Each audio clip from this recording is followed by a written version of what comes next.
Hello friends, எல்லாருக்கும் வணக்கம். Welcome back to Homely Princess channel. இன்றைக்கி நம்ம சேனலில் குழந்தைங்களுக்கு சப்பாத்தி வச்சு ஒரு டிஃப்ரெண்ட்டான லஞ்ச் ரெசிபி தான் பார்க்க போகிறோம்.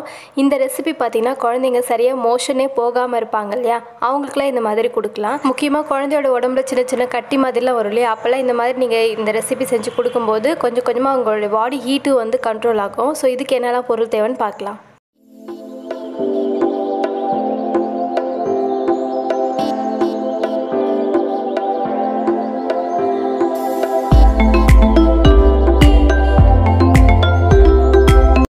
இப்போ வந்து பார்த்திங்கன்னா நான் சப்பாத்தி ஒரே ஒரு சப்பாத்தி தான் செய்ய போகிறேன். அதுக்கு தேவையான அளவுக்கு நான் வந்து கோதுமை மாவு வந்து எடுத்துருக்கிறேன். இதில் நான் வந்து மிளகு சீரகம் அரைச்சி வச்சுருக்க பவுடர் வந்து ஒரு 1/4 ஸ்பூன் அளவுக்கு சேர்த்துக்கிறேன். நான் ஆல்ரெடி சொல்லியிருக்கேன், குழந்தைங்க இருக்கிற வீட்டில் மிளகு சீரக பவுடர் வந்து ஃப்ரை பண்ணி நல்லா பொடி பண்ணி வச்சுக்கோங்க அப்படின்னு. ஸோ அதுலேருந்து நான் கொஞ்சமாக சேர்த்துருக்கேன். அதே மாதிரி ஒரு பிஞ்ச் அளவுக்கு மஞ்சள் தூள் சேர்த்துருக்கிறேன். கூடவே ஒரு 1/4 ஸ்பூன் அளவுக்கு பட்டர் சேர்த்துக்கிறேன். இது வந்து ஹோம்மேட் பட்டர் தான். ஸோ கொஞ்சமாக நான் சேர்த்துக்கிறேன். இது நம்ம எல்லாத்தையும் நல்லா தண்ணி ஊற்றி, தண்ணின்னா நல்லா கொதிக்க வச்சு கை பொறுக்கிற அளவுக்கு சூடு இருக்கும் இல்லையா, அந்த தண்ணி நான் வந்து இதோட சேர்த்து நல்லா சப்பாத்தி மாதிரி பிசைஞ்சு எடுத்துக்கிறேன். இப்போ நம்ம சப்பாத்தியும் திரட்டியாச்சு. இதை நம்ம தோசைக்கல்லில் போட்டு நல்லா 2 பக்கமும் சப்பாத்தி நல்லா வேக வச்சு எடுத்துக்கலாம். இந்த ரெசிபி பொறுத்த வரைக்கும் பார்த்தீங்கன்னா லஞ்ச் டைமில் தான் கொடுக்கணும். காலையிலையோ நைட்டுக்கோலாம் கொடுக்க வேண்டாம்.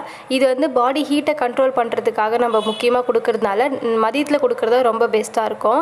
இதை நீங்கள் வந்து சப்பாத்தியில் செஞ்சு கொடுக்கும்போது டேஸ்ட்டு கொஞ்சம் டிஃப்ரெண்டாக இருக்கும். குழந்தைங்களும் கொஞ்சம் ஏதோ டிஃப்ரெண்ட்டாக கொடுக்குறாங்கன்னு விரும்பி சாப்பிடுவாங்க. ஒன்றுமே இல்லை, நம்ம வந்து சப்பாத்தி தான் செஞ்சு அதில் நம்ம வந்து கர்ட் மிக்ஸ் பண்ண போகிறோம். அதை நான் எப்படின்னு உங்களுக்கு சொல்கிறேன். இப்போ நமக்கு வந்து சப்பாத்தி ரெடி ஆகிடுச்சு. ரொம்பவே சாஃப்டாக இருக்கும். நம்ம ஆயிலெலாம் எக்ஸ்ட்ராவாக இல்லை கீயோ எக்ஸ்ட்ராவாக எதுவுமே சப்பாத்தி சுடும்போது சேர்க்கவே வேண்டாம். நம்ம தான் ஆல்ரெடி பட்டர் சேர்த்துருக்கோம் இல்லையா, அதுவே போதும். அது மட்டும் இல்லாமல் 1 வயசுக்கு மேலே இருக்கிற குழந்தைகள் நீங்கள் வந்து சால்ட்டு சேர்த்துருக்கலாம். மாவு பிசையும் போதே வந்து கொஞ்சமாக சால்ட் சேர்த்துக்கோங்க. நான் சால்ட்டு சேர்க்கலை. இப்போ 1 வயசுக்குள்ளே இருக்கிற குழந்தைங்க கொடுக்குற மாதிரினா நீங்கள் சால்ட் சேர்க்க வேண்டாம். இப்போ பார்த்தீங்கன்னா நல்லா பிக்கும் போது எவ்வளோ சாஃப்டாக இருக்குது பாருங்கள். எத்தனை லேயர் நீங்கள் வச்சாலும் அந்த அளவுக்கு சாஃப்டாக நம்மளால் கையாலே பிக்க முடியும். ஸோ இந்த மாதிரி குட்டி குட்டியாக பிச்சு போட்டதுக்கப்புறமா நான் இதில் வந்து தயிரில் கொஞ்சமாக ஹாட் வாட்டர் மிக்ஸ் பண்ணி அதை நல்லா வந்து இந்த மாதிரி பீட் பண்ணி வச்சுருக்கேன். இதை நம்ம சப்பாத்தியில் நல்லா நம்ம ஊற்றி ஊற வச்சுக்க போகிறோம். ஏன்னா ஊறினா தான் நல்லா நம்மளால் பிளெண்ட் பண்ண முடியும். இல்லைனா ஃபோர்க் வச்சு கூட மேஷ் பண்ண முடியும். ஏன்னா குழந்தைங்களால இது மாதிரி மென்று சாப்பிட முடியாது சின்ன குழந்தைங்களால. அதனால் அப்படின்றதுனால நான் வந்து தயிர் ஊற்றி இந்த மாதிரி நல்லா ஊற வச்சுக்கிறேன். சப்பாத்தி பொறுத்த வரைக்கும் பார்த்திங்கன்னா நல்லா வந்து தண்ணி இழுக்கும். அதனால தான் நான் கொஞ்சமாக தண்ணி ஊற்றி தயிர் வந்து இந்த மாதிரி மிக்ஸ் பண்ணி வச்சுருக்கேன். இப்போ நல்லா மூழ்கிற அளவுக்கு இதை நான் வந்து ஊற்றிட்டேன். அதுக்கப்புறமா பாருங்கள், நல்லா ஊறினதுக்கப்புறம் பார்த்திங்கன்னா எவ்வளோ வந்து தயிர் நல்லா உறிஞ்சிருக்குன்னு உங்களுக்கு தெரியும். இப்போ பார்த்திங்கன்னா இந்த அளவுக்கு நல்லா ஊறிடுச்சு. ஸ்பூன் வச்சு நம்ம வந்து மிக்ஸ் பண்ணி விட்டுக்கலாம். நல்லா சாஃப்டாகவே ஊறிடுச்சு. இதை நீங்கள் ஃபோர்க் வச்சு மேஷ் பண்ணி கொஞ்சமாக குழந்தைங்க வந்து மென்று சாப்பிட்ற பதத்தில் இருப்பாங்க இல்லையா, அந்த மாதிரி குழந்தைங்களுக்கு அப்படியே நீங்கள் ஃபோர்க் வச்சு மேஷ் பண்ணி கொடுக்கலாம்.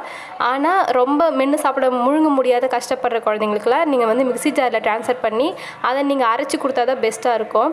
ஸோ அரைச்சிட்டு உங்களுக்கு நான் காமிக்கிறேன் பாருங்கள். ஸோ ரொம்பவே டேஸ்ட்டாக டெலிஷியஸாக இருக்கும். நீங்கள் கொடுங்க. குழந்தைங்க வந்து புதுசாக இருக்குதுன்னு சில குழந்தைங்க விரும்பி சாப்பிடுவாங்க. இன்னும் ஒரு சில குழந்தை பார்த்திங்கன்னா புதுசாக இருக்குதுன்னு அவாய்ட் பண்ணுற குழந்தையும் இருக்காங்க. ஏன்னா ஒவ்வொரு குழந்தையும் ஒவ்வொரு மாதிரி தான். ஸோ யாரும் வந்து இது கொடுத்தா நீ சாப்பிடல, இது கொடுத்தா சாப்பிடல எதுவுமே சொல்லாதீங்க. கொஞ்சம் கொஞ்சமாக ட்ரை பண்ணி பாருங்கள். கண்டிப்பாக போக போக வந்து சாப்பாடுக்கு வந்து செட் ஆகிடுவாங்க. இந்த ரெசிபி பொறுத்த வரைக்கும் 8 மாத குழந்தையிலேருந்து 1.5 வயசு குழந்தை வரைக்கும் தாராளமாக நீங்கள் கொடுக்கலாம்.